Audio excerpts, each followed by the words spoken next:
For the Boston Marathon bombing suspect are using the deadly terror attacks in France as a way to try to delay the trial. Attorneys for Juror Tsarnaev want the judge to delay jury selection for another month. That process started last week. Tsarnaev's lawyers claim that the attacks in Paris have brought the marathon case back into the public eye. As they try to pick a jury for the trial, many people are getting called and then released from the case, including a former WBZ anchor. Kate Merrill is live outside federal court tonight with the story of one potential juror who gives us a closer look at jury selection. Kate?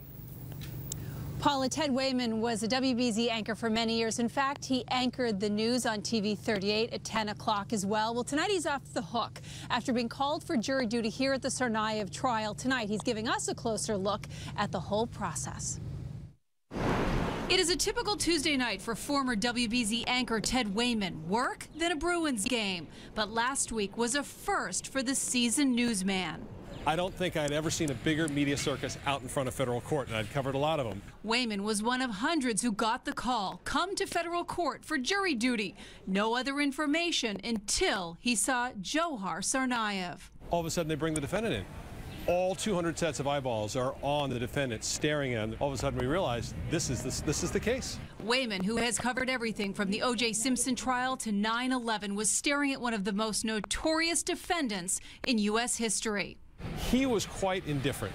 Couldn't care less that there was 200 people in the room, couldn't care less, didn't really listen to the judge, just sat there, was indifferent to the whole process, didn't pay any attention to the media. They asked him how much did he follow the case, did he know anything about Tsarnaev, questions he called respectful and insightful. Did you feel the weight of that on your shoulders, that, oh, I could really get picked for this jury, and that's a lot of pressure?